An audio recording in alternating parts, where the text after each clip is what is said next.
इस देश में हज़ारों तहजीबें हैं, कल्चर हैं, 100 लोगों के 100 मुख्तलिफ रिलीजन है, फेथ है, मगर एक ही उस पर अगर आप करेंगे तो ये तो आप अपीसमेंट की राजनीति भाजपा कर रही है।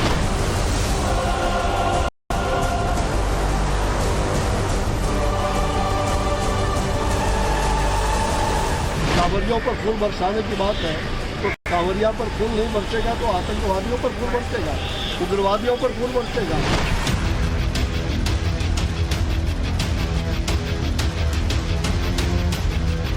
अब ये किस प्रकार से इनको लगता है कि सड़कों पे नमाज अदा करने पे भी फूल बरसाया जाए पूरे सालों भर, ये क्या बात कर रहे हैं, ये हमारी समझ के बाहर है।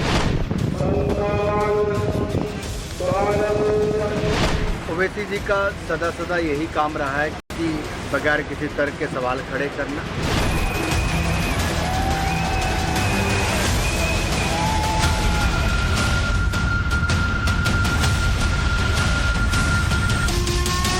नमस्कार, मैं हूं सुशांत सिन्हा। राष्ट्रवाद में आपका स्वागत है। राष्ट्रवाद यानी देश से बढ़कर कुछ नहीं। सावन का महीना चल रहा है। इन दिनों बोल बम की गूंज अपने आसपास आपको भी सुनाई दी।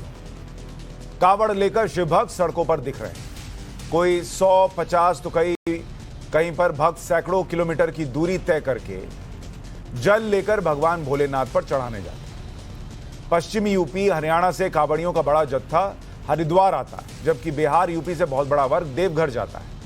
कई लोग आसपास के मंदिरों तक जाते हैं। अपने आसपास से गुजरने वाले इन शिव भक्तों की सेवा कर पुण्य का चलन हिंदुस्तान की परंपरा है। पिछले कुछ सालों से योगी सरकार ने इन कावड़ियों पर फूल की बारिश के साथ रास्ते में उनके रहने, खाने, सोने का इंतजाम को ठीक किया। साथ में यूपी, उत्तराखंड की सरकारों ने हेलीकॉप्टर से पुष्प वर्षा की। लेकिन फूलों की इस बारिश को लेकर असदुद्दीन ओवैसी जी फूंक गए, मतलब नाराज हो गए, आग बबूला हो गए। ओवैसी का ट्वीट आपके सामने पहले रख देता हूं। कांवड़ सेवा को रेवड़ी कल्चर से जोड़ते हुए उन्होंने लिखा कि यह बीजेपी की तुष्टीकरण पॉलिसी को सामने लाती है। एक के बाद उन्होंने 3 ट्वीट किए। ट्वीट नंबर 1 में उन्होंने जो लिखा कि पुलिस ने पंखड़ियां बौछार की, कावड़ियों का झंडों से इस्तकबाल किया, उनके पैरों पर लोशन लगाया और उनके साथ इंतहाई शफकत से पेश आए। दिल्ली पुलिस ने लोहारों को हटाने की बात की ताकि कावड़िया नाराज ना हो जाएं। यूपी हुकूमत ने यात्रा के रास्तों पर गोश्त पर पाबंदी लगा दी।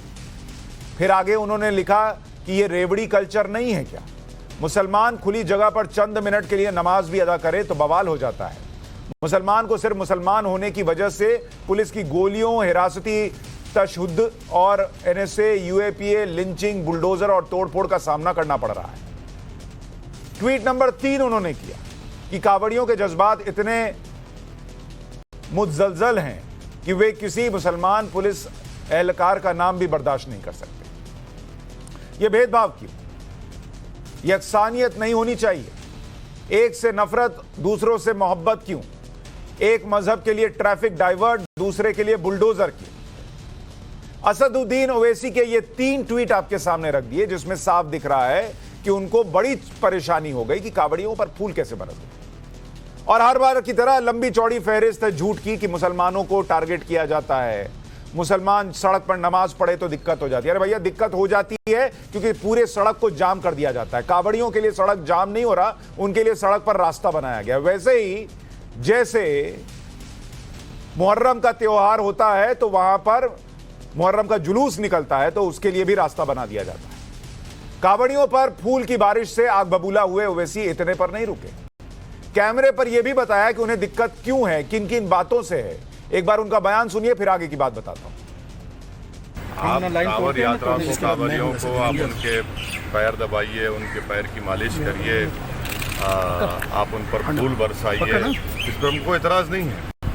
मगर जब कोई एक मुसलमान चंद मिनट के लिए नमाज पढ़ता है तो 153A 295 लगा देते हैं, उसमें आप मदरसे को तोड़ देते हैं। तो ये यूनिफॉर्मिटी होनी चाहिए। आप डिस्क्रिमिनेशन कर रहे हैं समुदायों की और रिलीजन की बुनियाद पर, जो हमको लगता है गलत है।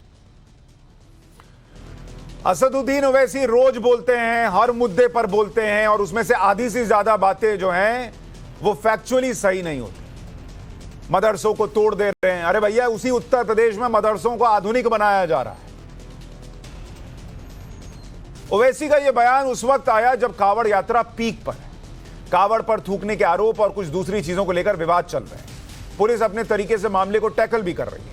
इस दौरान एक नेता होकर लोगों को संयम से रहने की सलाह न देकर ओवैसी साहब भड़का नहीं रहे तो और क्या कर रहे हैं कि देखो हिंदुओं के साथ क्या हो रहा है, और मुसलमान को तो नमाज भी नहीं पढ़ने देते। अरे कहां नहीं पढ़ने देते भाई, नमाज कहां नहीं पढ़ने देते। अभी जयपुर की तस्वीर आई थी, याद होगा आपको, पूरा जयपुर का इलाका जो है उसमें सड़क पर नमाज पढ़ी जा रही थी, और देश के अलग अलग हिस्सों में होता है। ये देखिए, आपको तस्वीर 3 मई की दिखा दे रहा हूं। सड़क पर आपको सिर्फ और सिर्फ नमाजी दिख रहे हैं, और कौन दिख रहा है, और वहां पर भी फायर ब्रिगेड की गाड़ी खड़ी है कि किसी को कोई दिक्कत ना हो जाए। तब असदुद्दीन ओवैसी को यह नहीं दिखता। इस तरह से सड़क पूरी की पूरी जाम हो और कांवड़िए जा रहे हो तो बताइए। ओवैसी के बयान के बाद यूपी में योगी के डिप्टी केशव प्रसाद मौर्य ने जवाब दिया।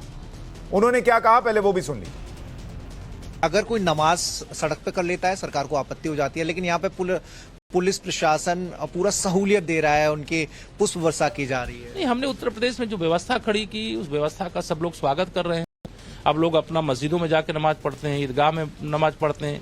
कुछ ऐसे लोग हैं जो समाज में वैमनस्यता फैलाने के लिए इस प्रकार की कोशिश की है, उनकी जांच की गई तो उसके तमाम तार कहीं से जुड़े हुए पता चलते हैं। तो हमारे यहाँ नमाज पढ़ने पे रोक नहीं है, कोई मुस्लिम धार्मिक आयोजन पर रोक नहीं है। वो सब करते थे, करते हैं, करते रहेंगे। बयान आपने सुन लिए, उस पर रिएक्शन देख लिए, और उससे पहले पूरी खबर आपको बता चुका। अब कुछ तर्क की बात आपके सामने रख देता हूं। आपने हज यात्रा सुनी हो, मुस्लिम समुदाय के लिए बेहद पवित्र यात्रा होती है। बहुत सारे ऐसे मुसलमान हैं जो यात्रा करना चाहते हैं लेकिन उनके पास पैसे नहीं। हिंदुस्तान में पूर्व की सरकारों ने हज सब्सिडी देनी शुरू की। उसके बाद कई शहरों में हज हाउस बन गए। हाजियों के लिए नेताओं ने पलक पावड़े बिछा दी, सब्सिडी के तौर पर टैक्स पेयर का पैसा भी बांटा और सुविधाएं भी दी। चलिए ठीक है, दी, लेकिन कांवड़ियों पर पुष्प की बारिश हो गई तो ओवैसी साहब को बड़ी दिक्कत हो गई। उन्होंने कांवड़ियों पर फूलों की बारिश को सड़क पर खुली नमाज से जोड़ दिया। खुले में नमाज पर बुलडोजर चलती है ऐसी अफवाह भी फैला दी। दिखाएं वो तस्वीर जहां लोग सड़क पर नमाज पढ़ रहे हैं और बुलडोजर चला दिया गया हो। दिखाएं जरा तस्वीर। कोई प्रशासन या किसी की सरकार बिना नियम कानून के चलती है क्या? कोई खुले में नमाज पढ़ रहा है तो उसके घर पर बुलडोजर चला जा रहा है क्या? कहां पर हुआ? सबूत है कोई? अभी तक जहां भी बुलडोजर चला वहां कुछ ना कुछ बात रही, अवैध कब्जा रहा। अदालत तक गए लोग और अदालत ने भी कहा कि बुलडोजर अगर अवैध निर्माण पर चल रहा है तो उसको नहीं रोकेंगे। लेकिन ओवैसी अपने हिसाब से संविधान चुनते हैं, अपने हिसाब से संविधान की बातें चुनते हैं, अपने हिसाब से अदालत को मानते हैं, अपने हिसाब से नहीं मानते। ऐसा नहीं है कि किसी के घर पर बुलडोजर चल जाएगा। इस पर यूपी पुलिस की तरफ से भी बयान आया है जो ओवैसी कह रहे हैं। प्रशांत कुमार क्या कह रहे हैं, एडीजी लॉ एंड ऑर्डर। जो माइनॉरिटी के भाइयों ने भी देखा होगा आपने कि कांवड़ियों का किस तरह से वेलकम किया, उनको पानी पिलाई, उनके इलाज इत्यादि की व्यवस्था थी। इसी तरीके से जब दूसरे धर्म का होता है तो दूसरे पक्ष के लोग भी व्यवस्थाएं करते हैं। अभी हाल ही में बकरीद का त्यौहार हुआ था, तो शासन के लेवल से जो भी व्यवस्थाएं होती हैं वो ट्रेडिशन के हिसाब से कराई जाती हैं। यूपी के मंत्री हो, यूपी की पुलिस हो, सब कह रहे हैं कि हर धर्म के लिए जब होती है व्यवस्था तो सबके लिए होती है। दशहरे पर पुलिस की ड्यूटी लगती है तो बकरीद पर नहीं लगती है क्या? ये वही हिंदुस्तान है ना जहां प्रधानमंत्री सार्वजनिक तौर पर कहते हैं कि देश के संसाधनों पर पहला हक अल्पसंख्यकों का है, मुसलमानों का है। तब तो किसी को दिक्कत नहीं हुई थी। ये वही हिंदुस्तान है ना जहां टैक्स पेयर के पैसे से हज सब्सिडी 500 से 600 करोड़ रुपए तक चली जाती है। तब तो ओवैसी नहीं बोलते हैं। मोदी सरकार ने 2018 में इसे बंद किया। उसके पहले क्या चल रहा था उसे देश ने देखा है। ओवैसी साहब आज तो पॉलिटिक्स में आए नहीं। 2017 में आमरण अनशन शुरू कर देते कि जब तक हज सब्सिडी खत्म नहीं होगी अन्न जल त्याग देंगे। ये तो नहीं कर पाए वो। अब कांवड़ियों पर फूल की बारिश हो गई, और वो भी क्या, सावन का महीना पूरे साल चलता है क्या? कांवड़ यात्रा पूरे साल चलती है क्या? कुछ दिन की बात होती है और उसमें भी ऐसा नहीं है कि पूरे देश में रोज फूल बरसाए जा रहे हैं। कुछ पुलिस वालों ने कावड़ कैंप में थके शिव भक्तों को सपोर्ट क्या कर दिया, बस बैरिस्टर साहब को दिक्कत हो गई। कावड़ सेवा रेवड़ी कल्चर हो गया। इसलिए आज राष्ट्रवाद में सवाल पूछ रहा हूं कि कावड़ियों पर फूल की बारिश से ओवैसी आग बबूला क्यों हो रहे हैं, क्या दिक्कत है? पूर्व की हज सब्सिडी, सरकारी इफ्तार पर चुप्पी, शिव भक्तों पर फूल तो सवाल, सड़क वाले नमाजियों से मोहब्बत, भोले के भक्तों पर नफरत जैसी बात क्यों? आज इसकी चर्चा करूंगा। इसको लेकर डॉक्टर रिजवान अहमद राजनीतिक विश्लेषक हमारे साथ जुड़ रहे हैं, प्रोफेसर कपिल कुमार इतिहासकार हमारे साथ हैं, दानिश कुरैशी राजनीतिक विश्लेषक जुड़ रहे हैं और अतुल सक्सेना समाजवादी पार्टी के नेता हमारे साथ जुड़ रहे हैं। आप सभी का बहुत स्वागत है। दानिश कुरैशी जी, इस देश में तो इफ्तार पार्टियां देने का कल्चर है, हज सब्सिडी देने का कल्चर है, बहुत सारा और कल्चर इतने सालों से रहा है। मुहर्रम का जुलूस निकलता है तो उसके लिए भी रास्ता जो है वो दिया जाता है। तो अगर कावड़ियों पर 1-2 दिन पुष्प वर्षा हो गई तो उससे ओवैसी साहब को दिक्कत क्यों होनी चाहिए? देखिए, मैं आपको बताऊं, दरअसल बात यह है कि ब्यूरोक्रेसी को जो है इससे दूर रहने की जरूरत है, क्योंकि हमारा देश सेक्युलर है और इन चीजों से परहेज करने के राजनीतिक पार्टियों के प्रोग्राम, अगर आप इफ्तार पार्टी की बात करते हैं, मुहर्रम की बात करते हैं या कावड़ यात्रा की बात करते हैं, तो राजनीतिक पार्टियां अपने अपने तरीके से हिस्सा लेती ही हैं, सभी पार्टियां लेती हैं, कोई बाकी नहीं है उसमें। अपने अपने तरीके से सेवा चाकरी जो भी उन्हें करना होता है हर मजहब के प्रोग्राम में वो करती हैं। लेकिन सरकार का जब इन्वॉल्वमेंट आ जाता है, जब योगी जी खुद याद उस पे निकल आते हैं हेलीकॉप्टर से भ्रमण पे और पुष्प वर्षा की बात आती है, तो दिक्कत यह है कि सवाल तो लाजमी बनता है। उसमें असद साहब ने क्या गलत सवाल किया है, मुझे ये बताइए। हज सब्सिडी सरकार नहीं देती थी तो हज सब्सिडी का तो वो खुद विरोध करते थे कि हम सब्सिडी के नाम पे हमें कुछ नहीं मिलता। आप बताइए, उनका विरोध था पार्लियामेंट में? हज सब्सिडी को खत्म करने के लिए ओवैसी साहब ने क्या कहा, मुझे बताइए। मुझे ये बताइए, ओवैसी साहब ने विरोध किया था, सब सब्सिडी जब खत्म हो रही थी पार्लियामेंट में नहीं किया था। आप रिकॉर्ड चेक कर लीजिएगा। तो मैं वही कह रहा हूँ कि हज सब्सिडी के नाम पे जो कुछ भी हो रहा था सारा देश जानता था। लेकिन मैं वही कह रहा हूं आपको कि फिर भी अगर इतना सब कुछ होता तो वो विरोध करते पार्लियामेंट में। देख लीजिए, नहीं है उनका विरोध। बताइए अगर रिकॉर्ड पे विरोध है तो रिकॉर्ड पे तो उनका कावड़ियों को लेकर भी विरोध नहीं है। विरोध तो उनका ट्विटर पर है, विरोध तो उनका कैमरे के माइक पर है। अंदर खड़े होकर थोड़ी कावड़ियों का विरोध कर रहे हैं। तो फिर लेकिन लेकिन सर दानिश कुरैशी वो क्या कह रहे हैं कि नमाज से दिक्कत है और कावड़ियों से दिक्कत नहीं है। कहां नमाज से सड़क छेक छेक के नमाज पढ़ी नहीं जा रही है इस सालों से इस देश के अंदर? बहस बुला लीजिए। मैं कह रहा हूं जो ओवैसी साहब ने पार्लियामेंट के बाहर कहा है वो अंदर भी कहने की हिम्मत रखते हैं। अरे तो हिम्मत रखते हैं तो कहें। मैं ये नहीं कह रहा हूं कि अंदर क्यों नहीं कहा। आप कह रहे हैं अंदर नहीं कहा, इसका मतलब उसका विरोध नहीं करते, तो बाहर आकर तो कह रहे हैं ना। लेकिन हज सब्सिडी को लेकर उन्होंने कभी बाहर आकर नहीं कहा। उन्होंने कभी नहीं कहा कि सड़क पर नमाज नहीं पढ़नी चाहिए, लोगों के ट्रैफिक में दिक्कत आती है। नहीं, मैं सुशांत, मुझे ये बताइए उनका विरोध बताइए जहां सबसे। और मैं ये पूछ रहा हूं कि भाई जिस देश के अंदर इतनी इफ्तार पार्टियां सालों से दी जाती रही, जिस देश में हज सब्सिडी दी जाती रही, उससे कोई दिक्कत नहीं। और एक पूरे साल तो सावन का महीना नहीं होता सर, पूरे साल कावड़ यात्रा नहीं चलती। 2 दिन अगर पुष्प वर्षा हो गई तो दिक्कत हो गई। इस देश में इतनी सारी हज सब्सिडी मिली, इतनी सारी इफ्तार पार्टियां हुई और मुसलमानों का हाल क्या हुआ पता है? सच्चर कमेटी। अरे भाई, तो ये हिंदुस्तान को के हिंदुओं को सोचने दीजिए कि हम कावड़ियों पर अगर पुष्प वर्षा कर रहे हैं तो ये गलत है या नहीं। ओवैसी क्यों बताने आ रहे हैं? तौर पे विरोध नहीं, असदुद्दीन ओवैसी नहीं, दानिश कुरैशी साहब, असदुद्दीन ओवैसी इसका मतलब सेक्युलर नहीं है। मुसलमान को आप कुछ भी दे दीजिए, उनको दिक्कत नहीं है। हिंदू के लिए पुष्प वर्षा दीजिए, उनको दिक्कत होती है।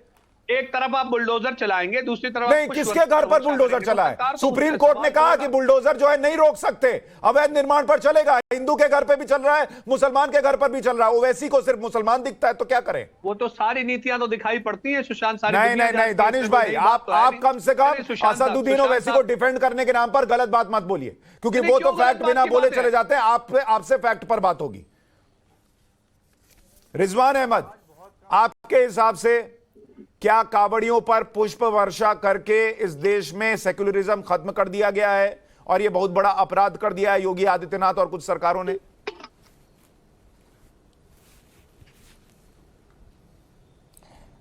जी शुक्रिया। जय हिंद, वंदे मातरम। मैंने इस मारे उंगली उठाई सुशांत भाई, एक तरफ आपसे प्यार बहुत करता हूं और दूसरी तरफ शायद दानिश ये वही आदमी है जिसने भोलेनाथ पर बहुत ही 2 बार गंदे ट्वीट किए थे और ये जेल गया था। तो भाई मैं 20 मिनट बाद ज्वाइन कर लूंगा, 20 मिनट दानिश भाई की सुन लो, क्योंकि इस आदमी के साथ मैं डिबेट में नहीं बैठ सकता। ये निहायत ही गलीज बदतमीज इंसान है। मैं 20 मिनट बाद ज्वाइन कर लूंगा, 20 मिनट आप पहले इनसे बात कर लो। नहीं रिजवान भाई, है ना, शुक्रिया। नहीं रिजवान भाई, एक मिनट रिजवान भाई, देखिए ये काम आप कभी नहीं करते। आपको लेकर भी कई लोग ऐसा बोलते हैं कि वो आएंगे तो मैं डिबेट में नहीं आऊंगा, और मैं इस बात को हमेशा खारिज करता हूं कि सबको बोलने का मौका मिलता है। वो आपको नहीं काउंटर करेंगे, आप उनको मत जेल गया है भोलेनाथ के अपमान के लिए। नहीं, सिवाय बकवास करने के ये क्या मुकाबला करेंगे? तर्कों पे बात बड़े भाई ये बहुत बदतमीज आदमी है, इसने बहुत गंदा ट्वीट किया था। ये जेल गया था। अरे ये तार्किक बात, ये जेल गया था। ये अरे मैं कहा बहुत बदतमीज आदमी है भाई। गया था वो छोड़ दो। मैं 20 मिनट बाद ज्वाइन कर लूं भाई, 20 मिनट बाद ज्वाइन कर लो। एक मिनट ठीक है, आप जा सकते हैं। ठीक है, दानिश कुरैशी को थोड़ी देर साइड रखिए। रिजवान अहमद, आप अपनी बात कहिए। 20 मिनट नहीं, मैं 20 मिनट बाद ज्वाइन कर लूंगा भाई। इस बदतमीज आदमी के साथ नहीं बैठ सकते। ये जेल गया था, बहुत ही गंदा। अच्छा आप बोलिए ना, वो आपको कुछ नहीं बोलेंगे, आदमी है ये। वो आपको कुछ नहीं बोलेंगे। मैं कह रहा हूं, मैं ये मेरी गारंटी, उनका ऑडियो कम रहेगा। आप अपनी बात नहीं इसने नहीं भाई, माफी चाहते हैं भैया, हाथ जोड़ते हैं। नहीं बड़े भाई, हाथ जोड़ते हैं, हम हाथ जोड़ते हैं। 20 मिनट बाद। ये बहुत गलीज इंसान है, बहुत गंदा इंसान है ये, गंदा। आप किस ट्वीट का जिक्र कर रहे हैं ये तो बता के जाइए।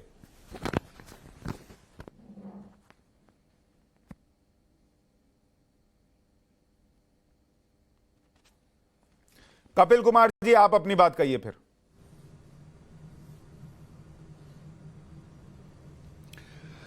देखिए, अगर बात दानिश की तकरीर करने की कह रहे हैं और तथ्यों के ऊपर तकरीर करने की कह रहे हैं, तो मैं 2-3 बातें दानिश जी से कहना चाहता हूं। पहली बात, जब दिल्ली पुलिस कई सालों तक इफ्तिकार पार्टी कराती थी दिल्ली के ईदगाह में, मैंने खुद उस इफ्तिकार पार्टी में मैं गया हूं, तब किसी को कोई एतराज नहीं था। और एक चीज और मत भूलिए, और मैं गलत हूं दानिश भाई तो मुझे सही कर देना, कुरान के हिसाब से, मजहब के हिसाब से इफ्तिकार पार्टी सिर्फ वही दे सकता है जिसने रोजा रखा है, और उसमें शामिल वही हो सकता है जिसने रोजा रखा है, क्योंकि को बहुत पाक बात समझी जाती है इस्लाम के अंदर, रोजा रखना, उसको तोड़ना, और उसको इफ्तिकार बोला जाता है, और उसमें वही हिस्सा ले सकते हैं। जिस समय राजनीतिज्ञों ने एक इफ्तिकार पार्टी को अपना राजनीतिक हथियार बना लिया वोट बैंक के लिए, उस समय आप लोग कहां थे भाई? और आज भी ये होती है, कहां हैं आप लोग? क्या कर रहे हैं? हज की जो सब्सिडी दी जाती थी, मुझे ये बताइए, क्या कुरान शरीफ में यह नहीं लिखा कि आप किसी दूसरे के पैसे से हज नहीं करेंगे? मुझे बताइए अगर मैं गलत हूं तो। लेकिन आप अपने धर्म के कानूनों को भी तोड़ देंगे अगर उसमें कोई फायदा निकल के आता हो दूसरी बात को करने से। लेकिन दूसरे के ऊपर उंगली उठाना, आज ही मैं एक वीडियो देख रहा था, गोरखपुर के अंदर एक साहब ने एक आईएएस अफसर के घर के दरवाजे के बाहर जाके, जहां अंदर सिक्योरिटी मौजूद है, उसके सामने अपने वो बिछा करके नमाज पढ़ी और कोई जगह उनको नहीं मिली। तो ये क्या हो रहा है भाई? ये क्या अब जो फेनेटिज्म है उसके नए रूप और नए हथकंडे निकल करके आ रहे हैं? ठीक है, और ठीक है, यही सवाल जो है वो मैं उठा रहा हूं कि जब पहले ये परंपरा थी तब किसी को दिक्कत नहीं थी। कपिल जी, मैं आपके पास आ रहा हूं। अतुल जी भी हमारे साथ जुड़ गए हैं। दानिश कुरैशी और दानिश, नहीं एक मिनट, बस एक मिनट, रिजवान भाई को भी फ्रेम में ले लें। नहीं, रिजवान भाई को भी फ्रेम में ले लें। और मैं बस एक चीज कह दूं, दानिश कुरैशी जी, ये मेरी गलती है, मुझे नहीं पता था कि आपने कौन सा विवादित ट्वीट किया, ये मुझे जानकारी नहीं थी। अब मुझे उसकी जानकारी हो रही है। मैंने आपको बुलाया था, मैं ही आपको ससम्मान विदा कर रहा हूं, क्योंकि मैं इस तरह की भाषा का इस्तेमाल करने वाले किसी व्यक्ति को डिबेट में नहीं बुलाता। और आपने जो शिवलिंग का अपमान किया था, उसको लेकर मेरी गलती है कि मैंने आपको इन्वाइट किया, और ये मैं स्वीकार कर रहा हूं कि मेरी गलती है।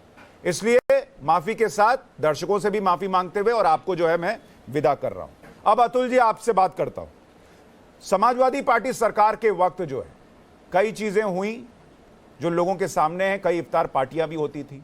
अब लोग पूछ रहे हैं अगर इफ्तार पार्टी से दिक्कत नहीं थी तो फिर आज कांवड़ियों पर पुष्प वर्षा से क्यों दिक्कत होनी चाहिए? सुशांत जी, कांवड़ियों पे पुष्प वर्षा से कोई दिक्कत नहीं है। ठीक है। दिक्कत जो भाजपा जिस तरीके की राजनीति करती है और जनता का शोषण करती है, दिक्कत वहां है। आप देखिए सुशांत जी, 3 अक्टूबर 2021 का वो दिन जिसमें नर्स का एग्जाम दिया गया था, इन्हीं नर्सों के ऊपर 1 साल पहले लगभग कोरोना वॉरियर्स के रूप में पुष्प वर्षा हेलीकॉप्टर से करी गई थी। और आज वही नर्स की ज्वाइनिंग नहीं हो पा रही है और वो धरने पर बैठने को मजबूर हैं, नंबर 1। नंबर 2, जिस तरीके से योगी जी ऊपर हेलीकॉप्टर से पुष्प वर्षा तो कर रहे हैं, परंतु नीचे जो लाठी मारने का काम करा जा रहा है उस पर कैसे रोक लगेगी? जो बुलडोजर चलाने का काम करा जा रहा है उस पर कैसे रोक लगेगी? केवल पुष्प वर्षा कर देने से जनता का कुछ होने वाला है नहीं।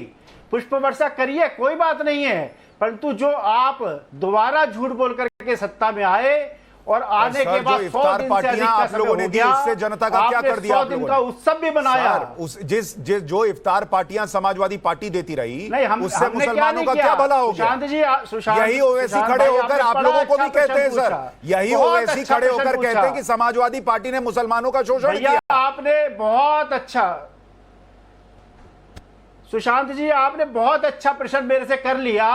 अब आप समझिए, देखिए 15,000 करोड़ रुपए का नुकसान जो बुंदेलखंड एक्सप्रेसवे का हुआ, जो 10 दिन पहले मोदी जी कहकर के आए कि इससे जनता को लाभ होगा, और देखिए किस तरीके का भ्रष्टाचार हुआ। आपने हम पे सवाल किया कि हमने क्या किया। हमने आगरा लखनऊ एक्सप्रेसवे जो बनाने का काम करा, उस पे भ्रष्टाचार के आरोप हम पर लगे, परंतु वहां पर सुखोई विमान उतारने का हमने काम किया और एक भी भ्रष्टाचार का आरोप सिद्ध नहीं हो पाया। मैं कह रहा हूं आपने बहुत अच्छे काम किए एक्सप्रेसवे, सर, मैं कह रहा हूं बहुत अच्छे काम आपने किए। पिछले 6 साल के बाद सर, मैं कह रहा हूं आपने बहुत अच्छे काम किए, लेकिन जब कहा जाता है कि सरकार को सेक्युलर होना चाहिए, तो जब आप लोग दिल खोलकर इफ्तार पार्टियां देते थे तो आप लोगों ने कांवड़ियों पर फूल क्यों नहीं बरसाए? ये प्रश्न पूछ रहा हूं मैं। आपने हिंदुओं के लिए सावन के वक्त में कांवड़ियों पर पुष्प क्यों नहीं बरसाए? इफ्तार पार्टी में तो कोई गुरेज नहीं था आप लोगों को। नहीं, देखिए ऐसा है, देखिए यदि हम फूल की जो वर्षा करते हैं वो धर्म जात देख के नहीं करते हैं। हाँ। कि हिंदू का कावड़ है तो पुष्प वर्षा कर दो, मुसलमान की ईद है तो उस पर पुष्प वर्षा मत करो, ऐसा नहीं होना चाहिए। नहीं, तो इफ्तार पार्टी बिना धर्म देख के देते थे। ऊपर होनी चाहिए। इफ्तार पार्टी बिना धर्म देख के देते थे सर। इफ्तार पार्टी क्या देख के देते थे? होनी चाहिए। अतुल भाई, इफ्तार पार्टी क्या देख कर देते थे? बिना धर्म देख के देते थे। नहीं, हमने कब कहा? इफ्तार पार्टी में हम आज भी जाते हैं। हाँ, हमें बुलाया जाता है, आज भी जाते हैं आप, लेकिन आप आज भी जाते हैं, आप इफ्तार पार्टी देते हैं, कहते हैं कि आप इफ्तार पार्टी देते हैं, लेकिन आप आज भी कांवड़ियों पर कोई पुष्प वर्षा नहीं कर पाए। 80-20 की बात कौन करता है भाई? 80-20 की बात करने वाले ने, योगी जी क्यों नहीं जाते भाई? 80-20 की बात करने वाले ने लाउड स्पीकर मंदिर से भी हटवा दिया, मस्जिदों से भी हटवा दिया जो इल्लीगल लगे थे, तो वो तो बराबरी कर रहा है। लेकिन आप इफ्तारी पार्टी देते रहे, लेकिन आपने कांवड़ियों पर फूल नहीं बरसाए। नहीं, उससे हुआ क्या सुशांत भाई? हाँ, सुशांत भाई, लाउड स्पीकर हटवाने से क्या जनता को रोजगार मिल गया? अरे तो आपकी इफ्तार पार्टी देने से मुसलमान जो है वो गदगद हो गया। क्या बात कर रहे हैं? भ्रष्टाचार बंद हो गया। आपकी इफ्तारी से जो है मुसलमान गदगद हो गया। यूपी का मुसलमान जो है वो सब करोड़पति हो गया था क्या आपकी इफ्तारी से? नहीं, आप समझे नहीं। इफ्तार पार्टी उनका एक धर्म है, और यदि कोई अपने हमारा भी धर्म है ना सर। इफ्तार पार्टी में हमारा भी कांवड़िए जो चलते हैं उनका धर्म है। मैं समझ गया, अब आऊंगा इस पर। अब रिजवान अहमद, क्या इस देश का सेक्युलरिज्म खत्म कर दिया गया है कांवड़ियों पर पुष्प वर्षा करके? और ओवैसी जो कह रहे हैं क्या वो ठीक है? दर्द काम कर रहे हैं, भोजन दिलाने का काम कर रहे हैं। जी जी जी बोलें। जी हाँ, शुक्रिया। नंबर 1 तो सुशांत भाई, मेरी कोई हैसियत नहीं, पर आज आपने उस इंसान को हटा के अपने प्रोग्राम राष्ट्रीयवाद का सम्मान रखा, और आप जिस भोलेनाथ के जो भक्त हैं, आपने भोलेनाथ का सम्मान रखा, आपका लाख लाख शुक्रिया, पहली बात। दूसरी बात, अभी आपने बोला कांवड़ यात्राओं पर फूलों की वर्षा करके सेक्युलरिज्म खतरे में आ गया।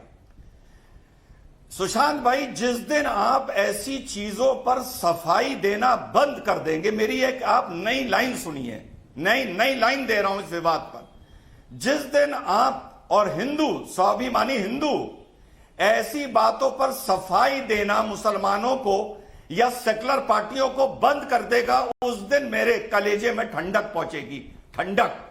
बस यही दुआ है आपके अंदर इतनी हनक पैदा हो कि आप ऐसे लोगों को बस सफाई ना दें, पहली बात। दूसरी बात, भारत की सनातन संस्कृति सेकुलरिज्म से बहुत ऊपर है। अरे सेकुलरिज्म तो बड़ा नया शब्द है भाई। सेकुलरिज्म एक फल है, गंगा जमनी तहजीब एक फल है, भाईचारा एक फल है, autonomous supreme court election commission एक फल है, ये लोकतंत्र एक फल है। ये जानते हैं फल किस वजह से लग रहे हैं? क्योंकि इस भारत की संस्कृति, सनातन संस्कृति इस भारत की धुरी है, धुरी। जब तक ये संस्कृति है, ये फल लग रहे हैं जिनका ये लोग दुआई देते हैं, सेकुलरिज्म की, भाईचारे की, हिंदू मुस्लिम एकता की, गुलदस्ते की। जिस दिन ये सनातन संस्कृति का पेड़ मुरझा गया, ये फल जितने भी हैं सुशांत भाई अपने आप मुरझा जाएंगे। तो सारे देश के सेकुलर हिंदुओं को और मुसलमानों को एक राय दे रहा हूं कि इस सनातन संस्कृति के पेड़ की जड़ों में तेजाब मत डालो। ये पेड़ जब सूखेगा तो देश से सेकुलरिज्म अपने आप खत्म हो जाएगा, पहली बात। और सेकुलरिज्म सनातन संस्कृति से बहुत नीचे है। इस देश में सनातन संस्कृति अव्वल है, सर्वोच्च है, और जो सनातन संस्कृति का सम्मान नहीं करता तो ना करे, हम करेंगे। और हम तुम्हें किसी भी तरह की सफाई नहीं देंगे। तुम्हें जो समझ में आए तुम करो, तुम्हें अच्छा लगे तो ठीक और बुरा लगे तो ठीक।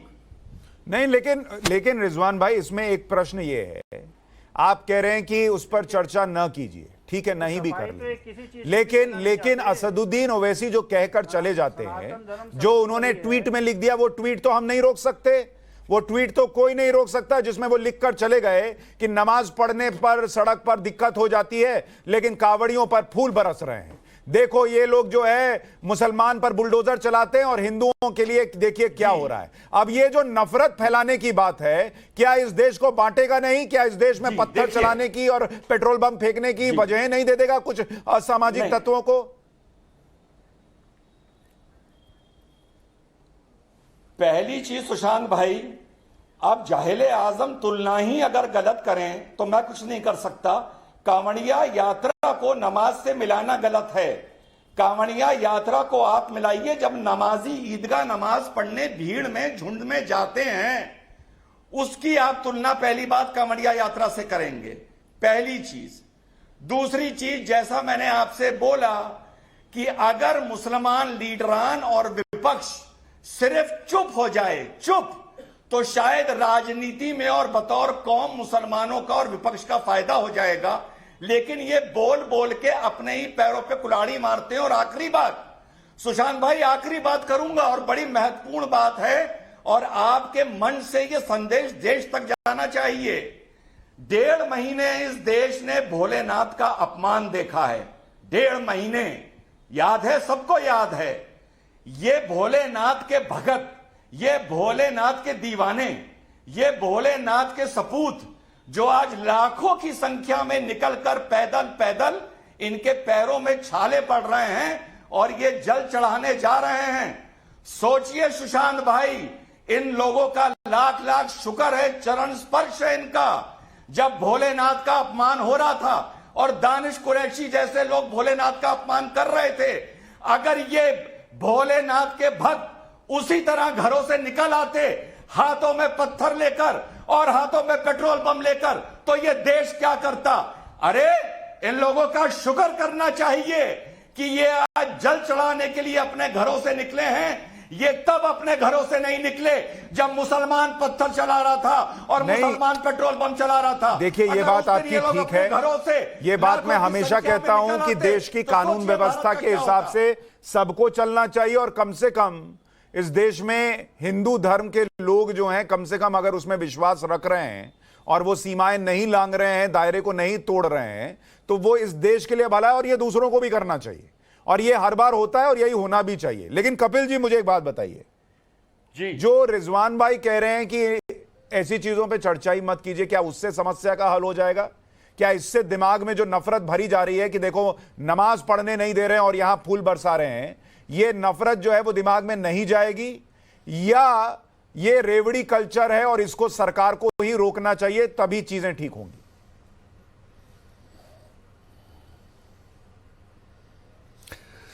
देखिए, ये ओवासी साहब जो हैं, ये उसी एजेंडा को लेकर चल रहे हैं जो सन 47-48 के अंदर हैदराबाद में रजाकरों का एजेंडा था।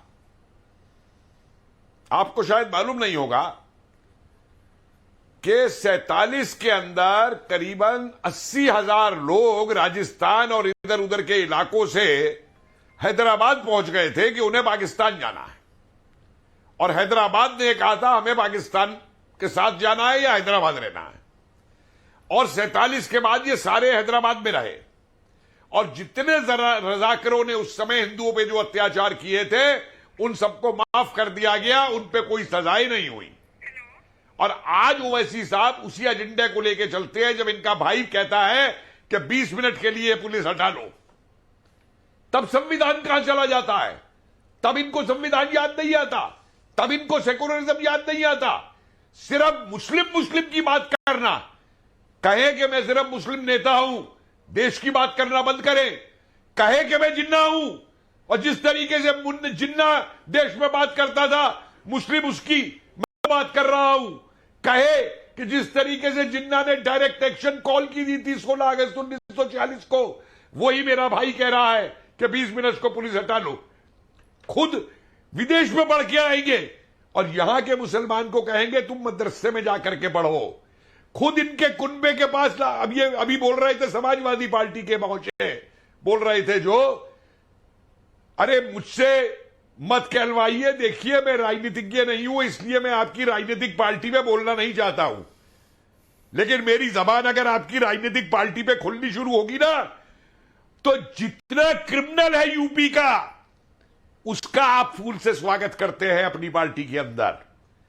जिसने गैर कानूनी जमीनें हथिया करके अपनी इमारतें बनाई हैं, वो आपके पार्टी के सिपल सलार है। और आपने क्या कावड़ियों के ऊपर आपने क्या नहीं चलवाया था, मुझे बताइए। आप बात करते हैं अतुल जी, अतुल जी और असदुद्दीन ओवैसी की बात हो रही है, लेकिन कपिल कुमार जो कह रहे हैं, उस प्रश्न को अगर आगे ले जाऊं, समाजवादी पार्टी ने क्या अलग किया जो ओवैसी की पॉलिटिक्स है उससे अलग? आप पर आरोप लगता है आपने राम भक्तों पर गोली चलवाई, और दूसरी तरफ आज जिस व्यक्ति को टेररिज्म के मामले में सजाए मौत हो गई, उसका केस हटाने के लिए आप लोग अपनी सरकार में जी तोड़ मेहनत कर रहे हैं। तो आपने कभी जो है वो कावड़ियों पर पुष्प वर्षा नहीं की, लेकिन खूब इफ्तारी पार्टी दी। तो आप भी तो वही पॉलिटिक्स करते रहे जो आज असदुद्दीन ओवैसी को लोग कह रहे हैं। देखिए, ओवैसी साहब जो है किसी धर्म विशेष की राजनीति करते हैं, जैसे भाजपा करती है। हिंदू का तुष्टीकरण की जो राजनीति करती है वो भाजपा करती है। अरे आप बताइए, एक तरफ आप पुष्प वर्षा करते हैं, दूसरी तरफ आटे दाल चावल पे आप जीएसटी लगा देते हैं। किससे भला हो रहा है? उस पुष्प वर्षा का क्या होगा? अभी कपिल कुमार साहब बड़े लॉ एंड ऑर्डर की बात कर रहे थे। कपिल कुमार साहब, आज की न्यूज पता है आपको? उत्तर प्रदेश के पुलिस कमिश्नर का जो पीआरओ है ना, वो गैंगस्टर की बुलेट चला रहा है। अतुल जी, आपको पता है न्यूज नहीं पता है? अतुल जी नहीं, और आप बताइए, बुलडोजर की आप बात कर रहे हैं, जब कार सेवकों पर कौन सा नेता था? टहनी, जब कार सेवकों पर जमानत हो गई, जब कार सेवकों पर गोली चलाई जा रही थी, तब आप लोगों को आटे कितने रुपए किलो बिक रहा है ये याद आया था?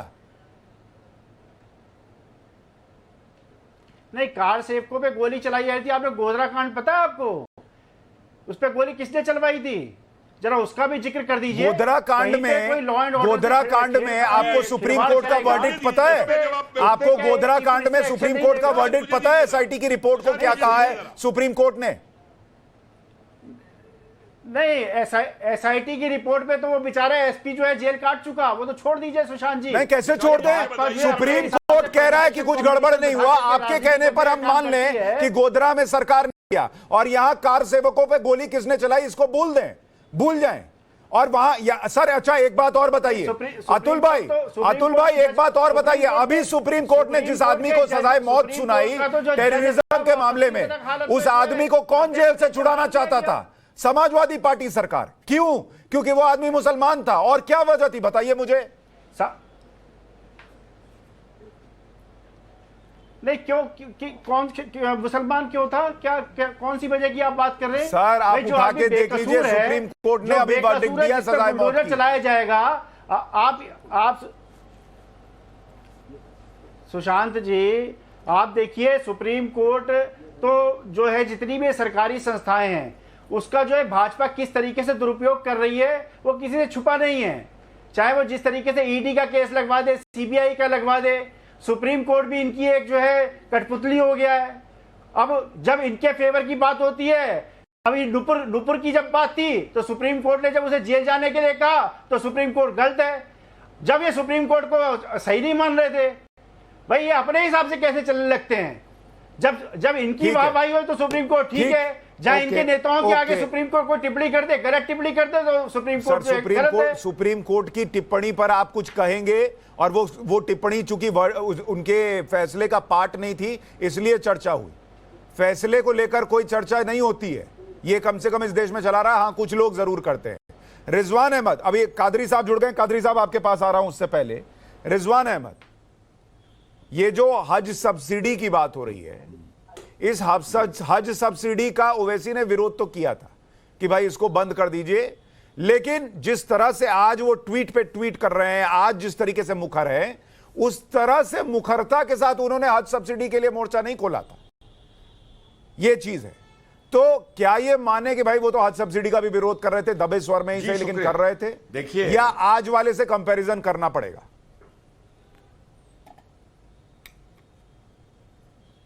जी देखिए, ओवैसी साहब और सारे मुस्लिम जो लीडर हैं वो तो कट्टरवाद का भी विरोध करते हैं। वो तो जो उदयपुर की घटना हुई उसका भी विरोध कर रहे थे। वो तो जो भोलेनाथ का मजाक उड़ाया हो उसका भी विरोध कर रहे थे। एक एक डॉक्यूमेंट इन सब चीजों का उनके पास मिल जरूर जाएगा, मौके पे दिखाने के लिए कि देखो मैंने विरोध किया था।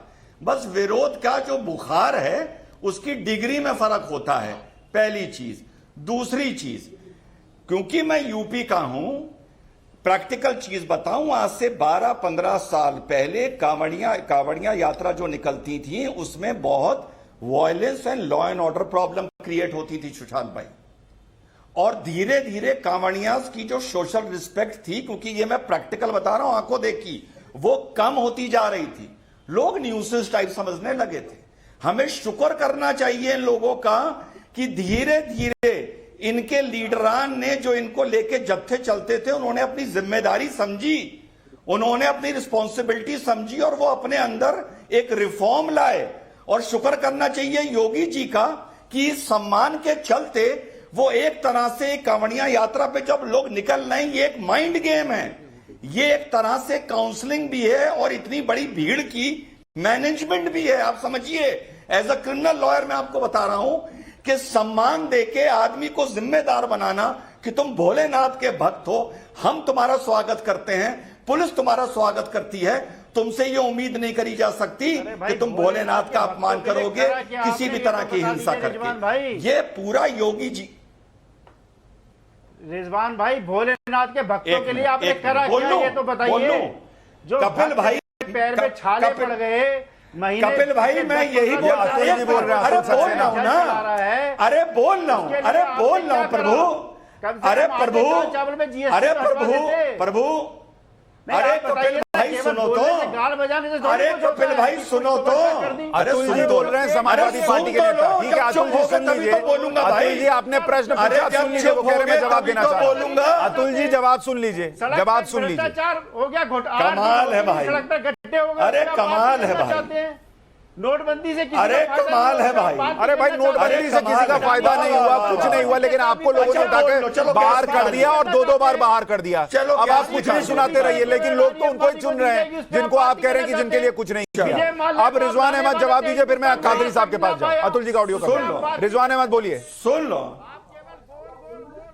कपिल भाई, आय हाय हाय, बहुत तमीजदार वक्ता है भाई। सुनो भाई कपिल भाई, ऐसा है एक बार नहीं, ये लोकतंत्र है ना, मेरा नाम क्यों ले रहे हैं? एक बार नहीं, 2-2 बार क्यों ले रहे हैं? आपकी आपकी सरकार को ना, अरे मैं कंफ्यूज हूं। अतुल जी बोल रहे हैं, अतुल अच्छा जी। मैं सभा की बात कर रहा हूं। हाँ ठीक है, अतुल नाम आपने एक बार नहीं, एक बार नहीं, 2-2 बार इस प्रदेश की जनता ने समाजवादी पार्टी को ठुकराया है। या तो आप भरे मंच पे कह दीजिए जनता मूर्ख है, या आप ये कह दीजिए कि आपकी नीतियों में कोई कमी थी, या आप कह दीजिए कि योगी ही ठीक होगा। और अतुल भाई एक आखिरी बात बताऊं, मुसलमान होके बिल्कुल इसमें व्यंग नहीं है, राजनीति में भैया जितना विरोध करना है योगी को करो, कोई भाजपा का प्रवक्ता नहीं हूं, ना 2 रुपए की सदस्यता ली है, लेकिन अगर धर्म को लेकर, सनातन संस्कृति को लेकर और धर्म को लेकर एक मंच पर अगर तुम हिंदू एक साथ खड़े नहीं होगे तो 50 साल बाद अतुल जी आप ही लोगों को इसका नुकसान होगा, आप ही की आने वाली नस्लों को। कम से कम सनातन धर्म को लेकर सारे हिंदुओं एक मंच पे खड़े हुआ करो, राजनीति भले अलग अलग करो। चल रही है, ठीक है, एक मिनट, ठीक है, कादरी साहब को पहले लाइए। कादरी साहब बहुत देर से बैठे हैं। मौलाना कादरी, क्या आपके हिसाब से आप सहमत हैं ये रेवड़ी बांटना है, ये पुष्प वर्षा जो है वो सेक्युलरिज्म को खतरे में डाल रहा है, मुसलमानों के साथ अत्याचार हो रहा है और हिंदुओं पर पुष्प बरसाए जा रहे हैं? क्या कादरी साहब आप सहमत हैं इन आरोपों से? देखिए साहब, जहां तक के ओवैसी साहब का बयान मैंने सुना और उन्होंने जो कहा, वो साफ लफ्जों में ये कहा कि आप कांवड़ियों पर तो फूल बरसा रहे हैं, लेकिन बुलडोजर की कार्रवाई अपनी जगह है। तो मैं योगी प्रशासन से तो बहुत मुतमईन हूं, इसमें कोई दो राय नहीं है कि वो लॉ एंड ऑर्डर के ऊपर काफी जबरदस्त तरीके से काम कर रहे थे। और अभी जो रिजवान भाई ने कहा कि भोलेनाथ के भक्त है, तुमको ऐसे नहीं ऐसे करना है, तो ये नीति के तहत उनके ऊपर फूल बरसाए गए हैं। ठीक है, वो अपने योगी जी की नीति है, लेकिन जहां तक के सवाल ओवैसी साहब के बयान का है, तो ओवैसी साहब ने किसी समाज को या किसी धर्म को या किसी धर्म के त्योहार को टारगेट नहीं किया है। वो एक पॉलिटिशियन है और योगी साहब के वो जो फूल बरसाने वाली बात है उसको उन्होंने टारगेट किया है। तो मैं समझता हूं कि इसका ताल्लुक कोई धर्म से नहीं है, बल्कि it's a totally political matter कि एक नेता दूसरे नेता पर किस तरीके से कटाक्ष करे, जिस तरीके से हीला तलाश करते हैं, तो ये उसी की एक कड़ी है। नहीं, लेकिन कादरी भाई इसमें एक दिक्कत है, मैं आपको बताता हूं। कादरी साहब आप बिल्कुल ठीक कह रहे हैं कि ये पॉलिटिकल स्टेटमेंट वो देते रहते हैं कादरी साहब, लेकिन इसमें एक दिक्कत है, मैं आपको बताता हूं वो दिक्कत क्या है। आप और मैं, रिजवान भाई, हम लोग कई बार चर्चा कर चुके कि इस देश में कैसे सरतंत्र से जुदा के नारे लग रहे हैं। अब जब जांच आगे बढ़ रही है तो पता चल रहा है कि पाकिस्तान एंगल भी इसमें है। वहां से लोगों को जो है वो समझाया सिखाया जा रहा है कि कैसे तुमको भारत में चीजें जो है वो खराब करनी है। उस बीच में वो लोग, वो मुसलमान जो ओवैसी की तरफ देखता है और ये सुनता है कि देखो यहां तो कावड़ियों पर पुष्प वर्षा हो रही है और तुमको सड़क पर नमाज नहीं पढ़ने देते, तो उसके दिमाग में क्या ये ऑटोमेटिकली नहीं आएगा कि मेरे साथ अत्याचार हो रहा है, और कल को अगर उसका कोई ब्रेन वॉश करना चाहे, उसको जिहाद के लिए उकसाना चाहे, तो वो काम आसान हो जाता है। देखिए सुशांत साहब, यहां तक के कावड़ियों की यात्रा रोड पर निकलती है तो हमारा मिलादुन नबी का जुलूस भी रोड पर निकलता है, और मुहर्रम के ताजियों का जुलूस भी रोड पर निकलता है, और जितने भी धर्म है तमाम के जुलूस जो होते हैं हिंदुस्तान की सड़कों पर निकलते हैं। अब रहा सवाल, आपने पाकिस्तान के इन्वॉल्वमेंट का और कनेक्शन की बात की है, तो मैं आपके चैनल के माध्यम से ये बात उस दिन कह दिया था जिस दिन प्रयागराज में पथराव हुआ था कि ये पथराव के पीछे यकीनन कोई बाहरी ताकतें हैं, और न सिर्फ ताकतें बल्कि फंडिंग भी है। पहले हमको उस तरफ तवज्जो देने की जरूरत है, और हिंदुस्तान का जो मुसलमान है वो पहले की तरह जज्बात की रो में अब बहने वाला नहीं है। बहुत हद तक मुसलमानों को बहुत सारी बातें समझने आ चुकी है, और आपके चैनल्स के जरिए हम जो बारहा मुसलमानों से अपील कर रहे हैं कि किसी भी उकसावे में आकर, किसी भड़काऊ भाषण को सुनकर अपने मुस्तकबिल को तारीकी में मत डालो, अपने जिंदगियों को बर्बाद मत करो। और आप देख रहे हैं कि मुस्लिम नौजवान, मुस्लिम युवा इस तरफ बहुत तवज्जो दे रहा है। रिजवान भाई, आपको भी यही लगता है कि मुसलमान को अब कोई बरगला नहीं सकता, और ओवैसी जैसे लोग भी अगर कह दें तो उसके दिमाग पर कोई इंपैक्ट नहीं पड़ता?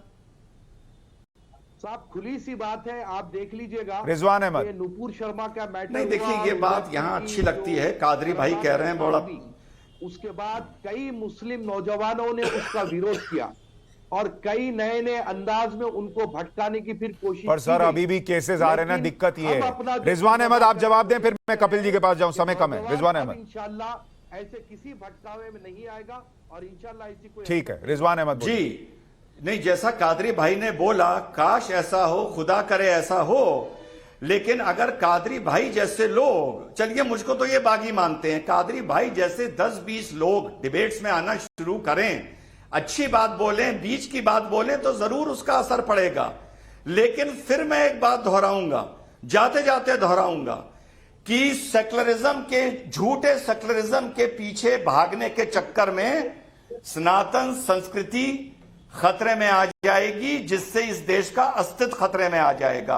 अगर सनातन संस्कृति का हम सब सम्मान करते रहेंगे तो इस देश में सेक्युलरिज्म अपने आप जिंदा रहेगा, हमें कुछ करना नहीं पड़ेगा।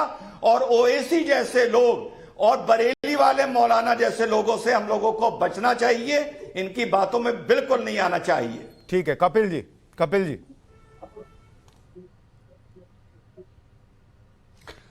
कादरी साहब, बहुत अच्छी बात आपने कही, लेकिन मैं एक बात क्या कहना चाहूंगा कि ओवैसी जैसे नेता अगर वास्तव में अपने आप को हिंदुस्तान का नेता कहते हैं, संविधान की बात करते हैं, तो क्यों नहीं जिन मुसलमानों की बातों को वो रोज उठाते हैं, उस मुसलमान युवा से ये कहते हैं कि जो तुम्हारे को आईएसआई बरगलाती है आकर के उनको पकड़वाओ, जो स्लीपिंग एजेंट बैठे हुए हैं पाकिस्तान के हिंदुस्तान में उनको पकड़वाओ। एक पे भी बोलते हैं ये, एक को पकड़वा सकते हैं ये? क्या ये सिर्फ गवर्नमेंट एजेंसी का काम है? एक देश के नागरिक होने के नाते इनका ये फर्ज नहीं बनता कि जो देश के विरोधी तत्व है उनको ये पकड़वाए और उनको सामने लाए? अगर कोई पकड़ा जाता है उनकी मदद करते हुए तो उसकी मदद को ये लोग वकील खड़ा कर देते हैं, तो फिर किस बात के राष्ट्रवादी? बताइए कादरी साहब, संविधान की कादरी साहब जवाब दीजिए। सर वक्त कम है, उनको जवाब देने दीजिए। मुझे बताइए। ठीक है कादरी साहब। देखिए साहब, जिस वक्त अफजल गुरु का मैटर आया और जितने भी आतंकवादी गतिविधियों में लिप्त जो कोई भी पाए गए, अगर वो नाम के मुसलमान भी है तो ना हम उनकी कभी तायीद किए हैं ना कभी तायीद करेंगे। हम भारत के जो है अखंडता के लिए काम करते हैं। नहीं, वो आपके लिए कह ही नहीं रहे मौलाना कादरी, वो आपके लिए नहीं कह रहे, वो कह रहे हैं ओवैसी जैसे लोग, क्या उन्होंने कभी ऐसे लोगों के लिए कहा कि तुमको कोई बरगलाने आए हिंदुस्तान के खिलाफ उसको पकड़वाओ, कोई तुम्हें पत्थर चलाने दे उसको पकड़वाओ? कभी आपने ऐसा कहते हुए सुना है? अजमल कसब के खिलाफ बोला, कई जितने भी ऐसी गतिविधियों में लिप्त रहे ओवैसी साहब ने उनके खुलकर खिलाफ बोला। नहीं, कब बोला सर? मैं तो आज तक उनको, ये सरतन से जुदा का मामला चल रहा है, एक बार बोलते नहीं सुना कि तुम्हारे घर में पत्थर कौन पहुंचा रहा है। वो तो ये कहते सुनाई दिए कि मस्जिदों पर सीसीटीवी लगा दो तो पता चल जाएगा कि कौन जो है वो असली गुनहगार है। नहीं, देखिए साहब, सीसीटीवी कैमरे की जहां तक के बात है, आपने माजी में भी, पास्ट में भी कई बार देखा है कि दंगाइयों में दंगाई घुस जाते हैं, पीसफुल प्रोटेस्ट में दंगाई घुस जाते हैं, तो वो एतबार से उन्होंने सीसीटीवी कैमरों की बात की है। ठीक है, मेरे पास वक्त इतना ही था। रिजवान अहमद 10 सेकंड में अपनी बात कहिए, फिर खत्म करूंगा। वो एक रिजवान अहमद 10 सेकंड। जिम्मेदारी की बात तो करेंगे ना साहब।